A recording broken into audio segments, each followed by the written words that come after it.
Here we are over on the port side, and I've finished digging out all the coring that was back underneath this lip, and I guess a little more right there. Anyway, so for the most part, it's all out of there.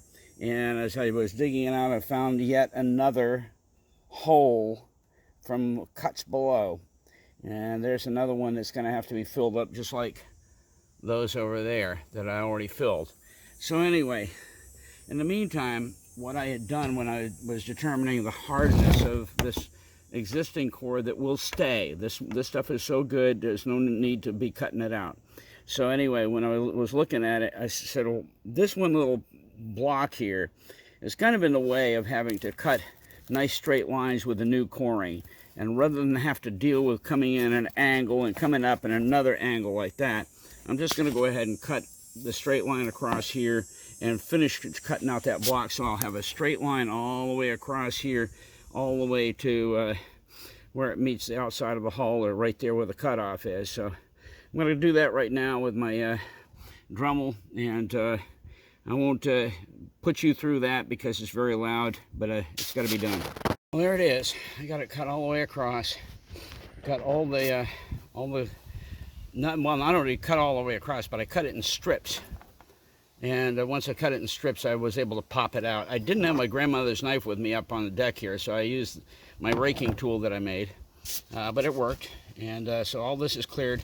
And all this is cleared back underneath here, all the way back to the where the hard comes out.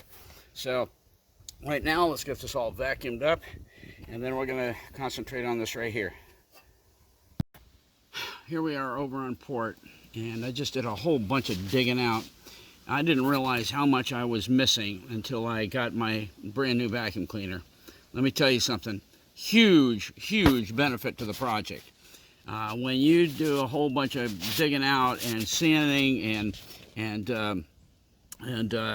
work with a raker tool like I built like that, oh my goodness, you know, there's just so much debris that comes out onto the deck, and it all gets cleaned up very nicely. Just hit that vacuum cleaner and everything gets off. Yeah, that's the way to go. Anyway, it's staying right up here on the deck every time I'm working. Well, good news. I thought I was going to have to make a trip up to Home Depot, but I went downstairs and had a brand new can of acetone, so that's good, because every bit of the cuts and the breaks and everything I'm doing here has got to be completely cleaned down with acetone before we can even begin to put down some resin and some glass. Anyway, that's done. Glad to see that. I'm going to get that area right up at the bow. We're going to put one down a little there, but that's all I'm going to try to do the rest of this trip, because I've only got about an hour left. I'm going to try to get that down, and one more little layer up there where there's a split in the work that I actually did. It's so thin, so anyway, I'm going to get to work.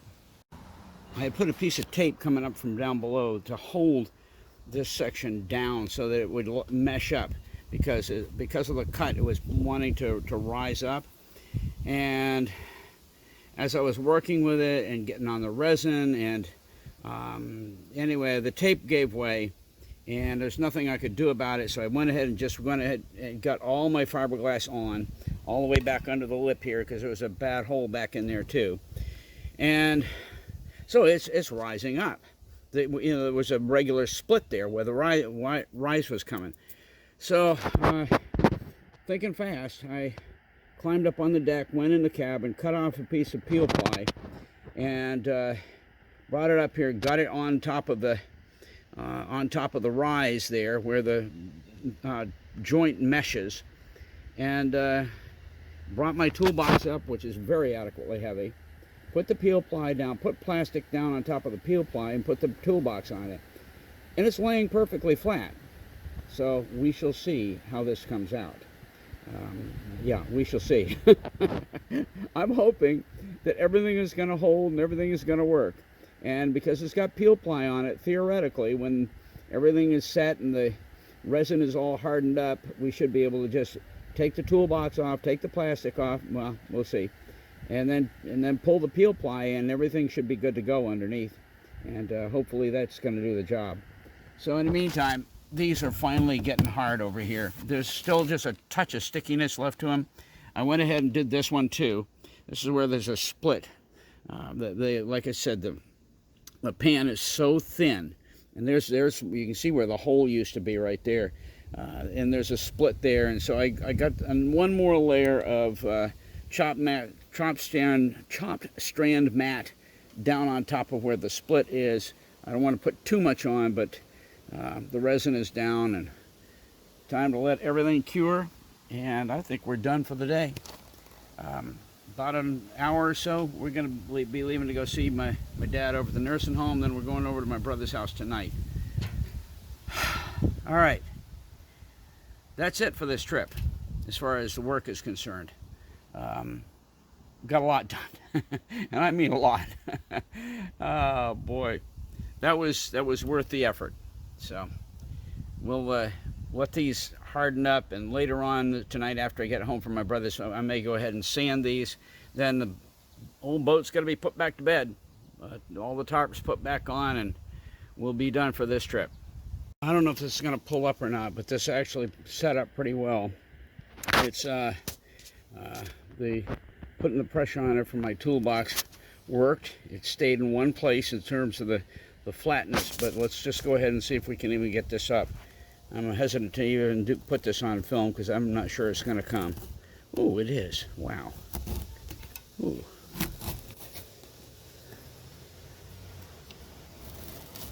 That's why they call it peel ply.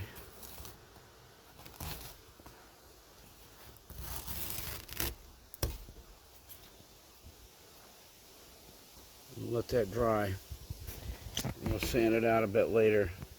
Maybe put another coat, another application on. But this is not popping up the way it was, and it's hardened up flat. That last batch of resin that I did right. I put plenty of hardener in, and a little to spare because of the heat of the day. And oh, that is so good. And over here, I knew that I was in good shape because this was wide open, and it was dry as a bone and good and hard. So we're good. And that'll do it for this trip. We're going to let this set up overnight. We'll put the cover back on it, and we're good to go. What a trip. What a trip. This is all hardened up over here. Like I said, this stuff will get settled out later with some sandpaper. I'll pull those screws next time. I'm going to leave them right where they are for now, that are on that piece of plywood and peel ply that's underneath there. But we'll just leave it like that until we get back, and pull that all apart. Maybe put a little more fill on that one area that's depressed. So, guys, great trip. I'm going to spend some time getting tools put away, getting the boat cleaned up, but in the meantime, yeah, good stuff. Okay, here is one of my cushion covers, and what had happened was the stitching came out down on this end down here. Okay, down there you go. You can see it right there. And I lost. Let me go all the way back down here. I lost this pull tab. Not just the tab, but the whole foot that zips and unzips the whole zipper. So I had to go and spend $16 for a brand new sleeping bag zipper just to get that one little pull tab. You know, the whole unit, that one whole little part. But I've got it back in on the old zipper. I didn't change out the zipper, and it's working perfectly. You see. Okay, you can see it's working perfectly. And so now that I've got my this rugged sewing machine that belongs to my friend, I'm going to be restitching this up at the top with that sewing machine, and with that good rugged you know, sail stitching thread and that machine, I'm going to make it so that that little baby never comes out again. I'm going to re-stitch both ends of the zipper, including this one down here.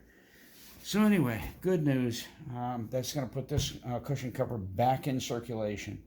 And I already loaded one of the cushion covers when I was down on the Cape. I already put the cushion back into the cover.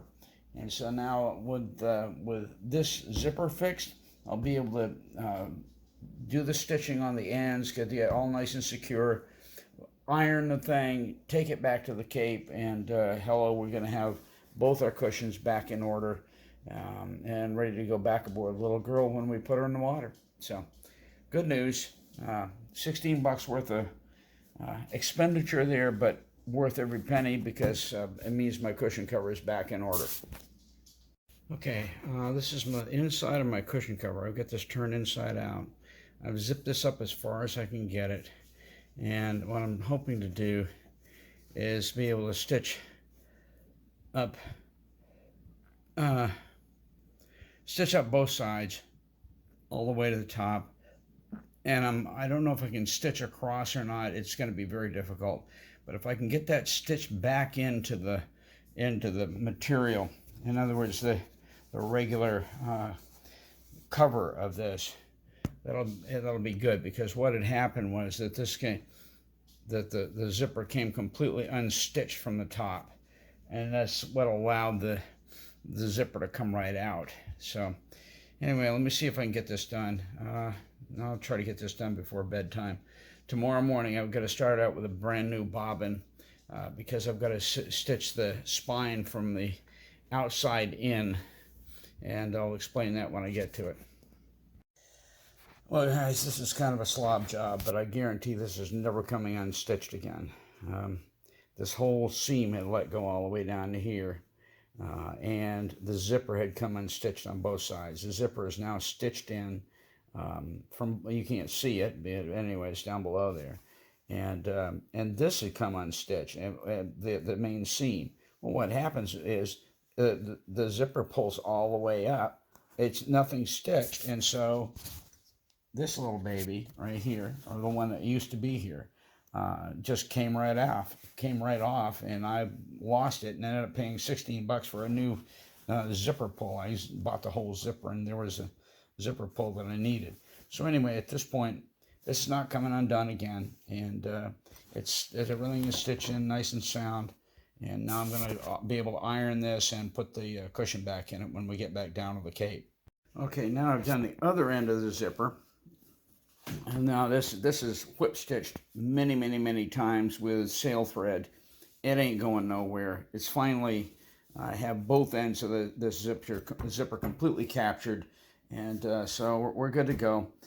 This goes back down to the Cape on the next trip, and we can put the cushion in it, and it can wait to be put on the boat when she goes in the water. So, long time overdue to get this little project done, and I don't give a flip what it looks like. These are on the back side toward the outside of the hull anyway. You're never going to see it, and at least the zipper is completely functional and captured, and I'm never going to lose that zipper tab again. Well, there's cushion number one that I did last time we were down here, and right now we're getting ready to take the cushion and put the newly refurbished cushion cover over that cushion right there. And I'm not worried about the zipper this time or any ripping out, because believe me, with as much as I did on beefing everything up, I don't think we're going to have a problem. So let's go ahead and get this started. I'll just show it to you when we're done. I'm just anxious to get these in their covers and sitting down here and getting it nice and flat and good looking before they go on the boat later this summer.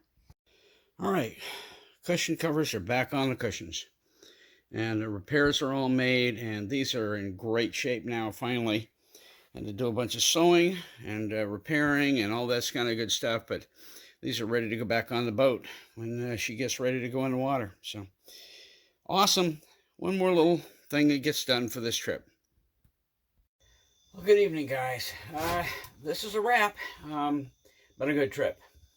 We got a lot accomplished. The deck is virtually complete in terms of making repairs. I still got some more to do, but for the most part, all the big major stuff has been repaired, and that's good news. I've got a lot of the sanding done. I've got a lot of sanding to do next time to kind of get caught up with all the repairs that I did this time. But in the meantime, yeah, I'm happy with this trip. I hope you enjoy the this video, and that's about all I'm going to say about it. Because you know, to put in a brand new foredeck, you know, take it right down to the pan and make the repairs, especially on a boat this old, a lot of work. And it's taken me several visits, and I think we're going to have maybe by next time we'll be able to get in and start actually cutting some coring and getting that laid. I don't know if we'll actually be epoxying it down yet, but I want to at least begin by next time. Finish up the repairs, you know, make it final.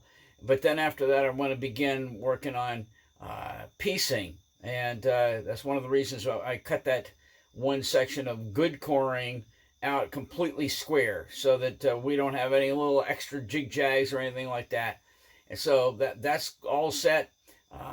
But yeah, good trip. And I hope you enjoyed this. And thanks for coming by or stopping by Restoring Little Girl. And come on back.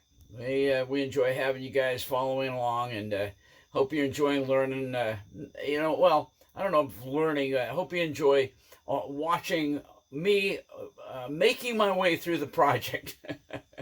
I'm just glad that I have a whole bunch of guys and girls that are following along, and hope you enjoy this. All right, take care, and thanks for stopping by Restoring Little Girl.